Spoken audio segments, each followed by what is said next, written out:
Selamat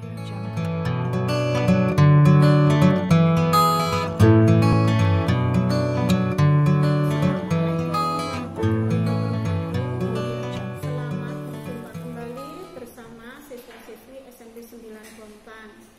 Perkenalkan, nama Ibu Ponto Juniati dari SMP 9. Ibu mengajar bidang studi PPKN.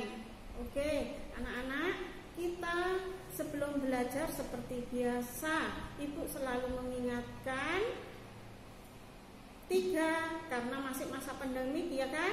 Yang pertama, selalu gunakan masker kalau keluar. Yang kedua, selalu cuci tangan keluar masuk rumah. Yang ketiga, jaga jarak. Ingat, ya kan? Berikut ini materi yang mau Ibu sampaikan dengan tema yaitu norma dan keadilan. Silakan mendengarkan materi kali ini.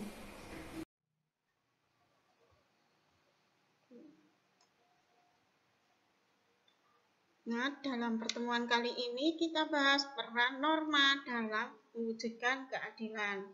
Perhatikan gambar tayangan di layar tersebut. Coba lihat, itu gambar apa? Perhatikan gambar di atas, tindakan tegas wasit semata-mata untuk memberikan peringatan kepada pemain agar tidak melakukan pelanggaran lagi. Peraturan sepak bola merupakan contoh bentuk norma. Lantas, apa yang dimaksud dengan norma? Dan apa saja norma yang berlaku dalam kehidupan bermasyarakat? Kalian sudah lihat kan? Nah, dalam pembelajaran kali ini, tujuan pembelajarannya yang pertama, menganalisis gambar tentang pelaksanaan norma melalui kegiatan kelompok berdiskusi atau peserta didik mampu membedakan antara perilaku taat dan perilaku yang melanggar norma dengan tepat. Kemudian, tujuan yang kedua, setelah membaca cerita, peserta didik dapat menanamkan sikap patuh terhadap semua peraturan dengan baik. Yang ketiga, siswa hendaknya mengenal teknologi, yaitu peserta didik dapat mengakses berbagai informasi terkait norma dan keadilan dengan memanfaatkan berbagai aplikasi. Terakhir, tujuannya setelah memahami materi pembelajaran tentang peran norma dalam mewujudkan keadilan, peserta didik hendaknya mampu mematuhi berbagai peraturan dalam kehidupan sehari-hari dengan baik. Nah, di sini kita mengartikan makna norma. Yang pertama, menurut seorang filsuf Yunani Aristoteles, manusia adalah zoon politikon. Artinya, manusia selalu hidup berkelompok dalam masyarakat. Manusia merupakan bagian dari manusia lain. Jadi dia tidak hidup sendiri, selalu hidupnya berkelompok. Jadi manusia di sini ada 2, manusia sebagai makhluk individu dan manusia sebagai makhluk sosial. Menurut tokoh Socrates bahwa masyarakat ada 3 kategori. Masyarakat kepentingan umum, masyarakat kepentingan masyarakat, dan masyarakat kepentingan pribadi. Kepentingan umum contohnya di situ masyarakat punya kepentingan dengan sebagai badan hukum. Kemudian kepentingan negara sebagai penjaga kepentingan masyarakat. Masyarakat merupakan kepentingan masyarakat di sini bagi keselamatan umum masyarakat dalam jaminan lembaga hukum. Kemudian masyarakat sebagai kepentingan pribadi yaitu hak fisik yaitu kehendak pendapat. Kepentingan dalam rumah tangga, perlindungan perkawinan, kemudian kepentingan substansi perlindungan harta.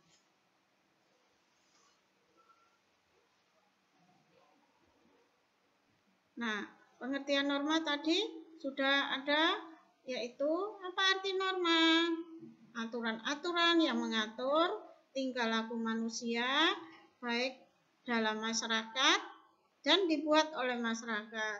Norma dibedakan menjadi 4, dibagi menjadi 4. Yang pertama, norma dalam masyarakat, yang kedua norma dalam pelanggaran norma, kemudian yang C, arti pentingnya norma dalam mewujudkan keadilan, D, pelaksanaan norma. Nah, dalam pertemuan kali ini kita ambil sub yang poin 1 saja, yaitu yang pertama di sini siswa harus bisa memaknai arti norma secara umum. Yang kedua, siswa mampu menyebutkan arti pentingnya norma dalam masyarakat. Yang ketiga, apa tujuan norma dalam masyarakat? Nah, ini hakikat norma adalah petunjuk atau patokan perilaku yang pantas dan yang tidak pantas dilakukan oleh individu. Tujuan norma adalah untuk mengendalikan perilaku individu dan mencegah pengaruh negatif masuknya dalam kehidupan masyarakat. Nah, itu pengertian norma secara umum. Tadi menurut Aristoteles, di sini adalah aturan-aturan, kaidah-kaidah atau filsuf-filsuf yang digunakan sebagai acuan, pedoman, patokan, mana yang boleh dilakukan dan mana yang tidak boleh dilakukan yang dianggap baik sebagai kesepakatan dalam masyarakat. Pengertian norma secara umum ya. Kemudian ciri-ciri norma ada 4. Yang pertama hasil kesepakatan, yang kedua tertulis dan tidak tertulis, yang ketiga adanya sanksi, dan yang keempat bersifat dinamis. Arti pentingnya norma dalam masyarakat, yang pertama sebagai pedoman dalam bertingkah laku dalam pergaulan sosial. Yang kedua, untuk menjaga kerukunan anggota masyarakat, untuk mengatur agar tidak timbul perbedaan di masyarakat. Yang ketiga, sebagai pengendali sosial atau tingkah laku masyarakat yang diawasi oleh aturan yang berlaku. Oke. Yang C, norma dapat diklasifikasikan menjadi 3. Norma berdasarkan sumbernya, norma berdasarkan bentuknya, dan norma berdasarkan daya pengikatnya. Nah, norma berdasarkan sumbernya ada 4. Yang pertama norma agama, yang kedua norma kesusilaan, yang ketiga norma kesopanan, dan yang keempat norma hukum.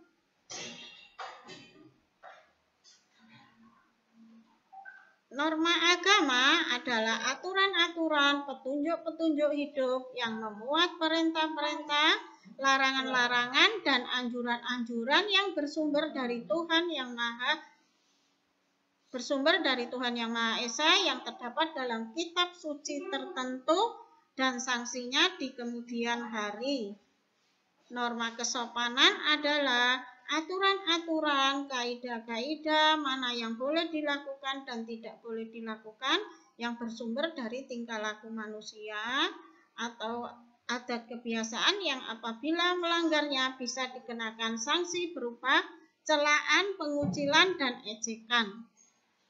Norma kesusilaan adalah aturan-aturan, kaidah-kaidah, petunjuk hidup yang bersumber dari suara hati nurani manusia tentang yang patut tidaknya perbuatan atau susila tidaknya perilaku manusia. Norma ini memberikan petunjuk cara bersikap bertingkah laku dalam masyarakat dalam memutuskan hal-hal dilakukan, dihindari, dan tentang bagi yang melanggarnya merupakan penyesalan, siksaan batin. Sanksinya diberikan rasa malu dan penyesalan terhadap diri sendiri. Contohnya, selalu bersikap dan bertingkah laku jujur. Yang kedua, tidak memfitnah orang. Yang ketiga, tidak menghina orang lain. Nah, ini yang beda antara norma agama, kesopanan, dan norma hukum, kesusilaan tadi ya, dan norma hukum. Norma hukum adalah aturan-aturan yang mengatur tingkah laku manusia yang dibuat oleh badan yang berwenang atau pemerintah atau negara yang bersifat memaksa atau tegas, dan bila melanggarnya akan dikenakan sanksi berupa hukuman, pidana atau denda berupa kurungan atau denda uang. Norma hukum, ada unsur-unsur norma hukum. Unsur norma hukum itu ada 4. Bila di antara 4 unsur norma hukum tidak ada salah satu, berarti pengertian hukum itu salah.